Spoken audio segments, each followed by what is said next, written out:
Right,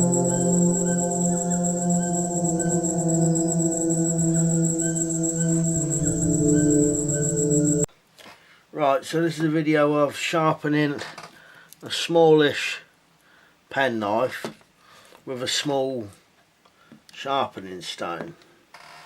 Now I'm going to be honest, in life there's a lot of things that I can do, but trying to explain these things for me is a nightmare. So what I do, I try and explain it the best I can, or try and show you what I'm doing if possible. So I've got this little sharpening stone, and what I put on this is water, or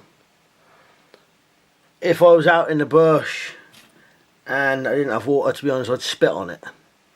But if I'm at home, I'll put a little bit of drop of water on it, have a little cup what you can just put your finger in, dab some water on it. Some people soak them, but I like to keep putting water on it. So this has already got some on it. So I've got the knife, and I've put it on this bracket because you could hold it like this in your hand, or like this. Go on, I need to cut myself in. Like this, and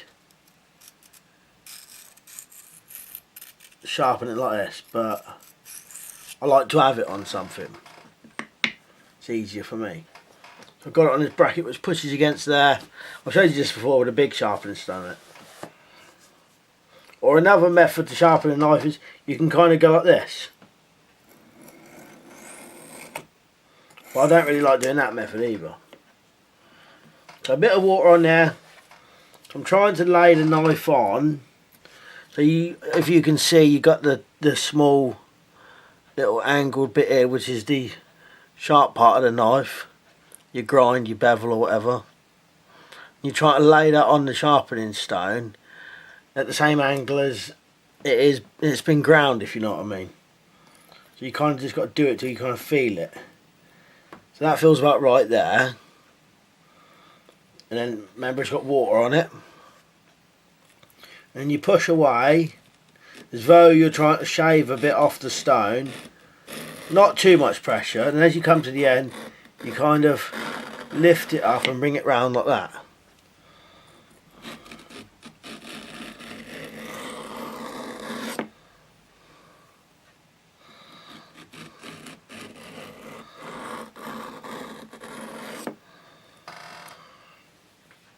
So what have we done? 3,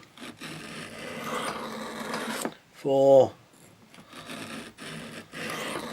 5, without knocking your stone off. So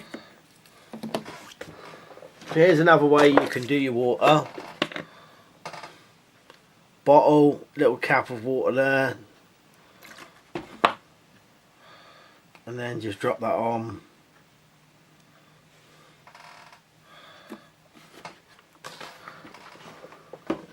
Then I just rub it on a bit.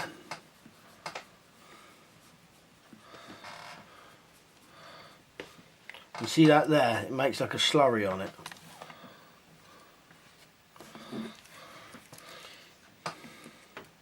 So you do the same again, kind of find your beveled edge.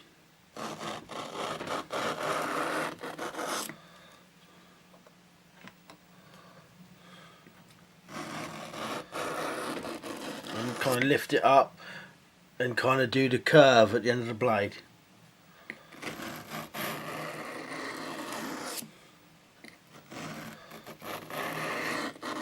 If you find your water's getting pushed to one end, you can always bring it back or turn your stone around. I've lost count now.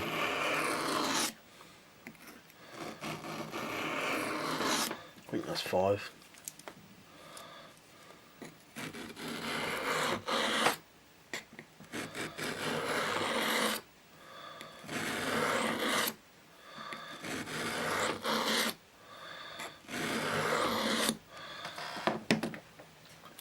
Right, so that's doing that with that. Let's have a look, see what we can do without holding it on the L bracket or whatever it is if you was in the woods. So if this was a log or something, you could hold this like this in one hand.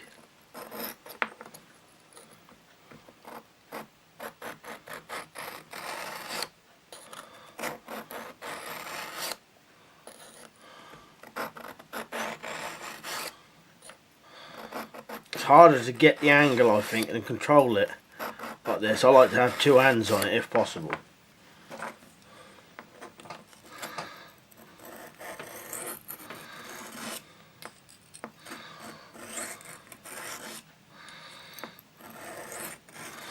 But no doubt you could probably find a log or something to sit this on. See, that's the only thing with a penknife like this, because the blade is on one side, that won't even touch it. So you need it raised up on something.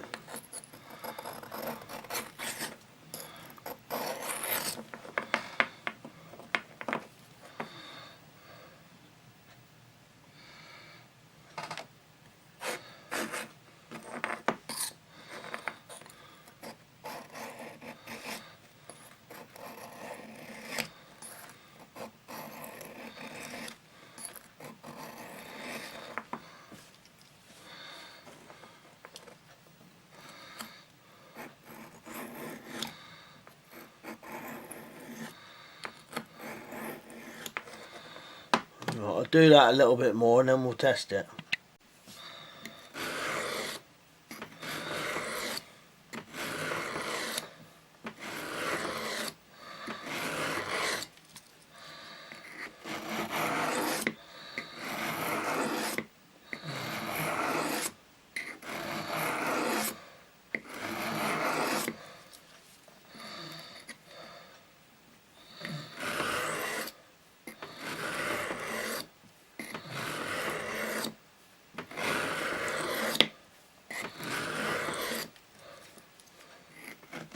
I'm not pushing down as hard as I can or anything, but I'm not doing it really lightly, if you know what I mean.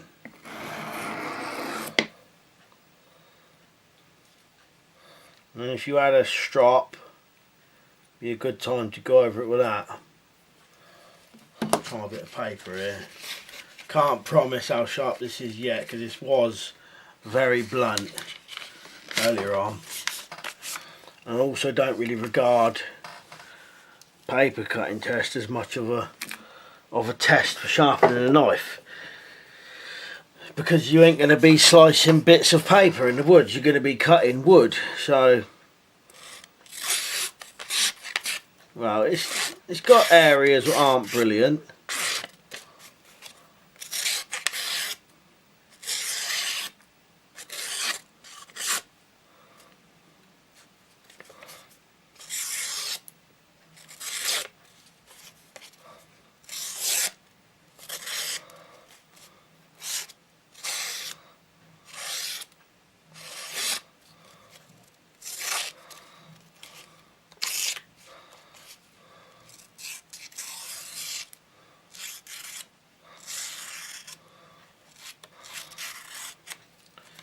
Sometimes you can tell though where it is sharp. Might be sharp up one end more than the other. So if you're trying to cut and it's not cutting at the bottom but then suddenly wants to go through, it means you're not sharpening this bottom part enough.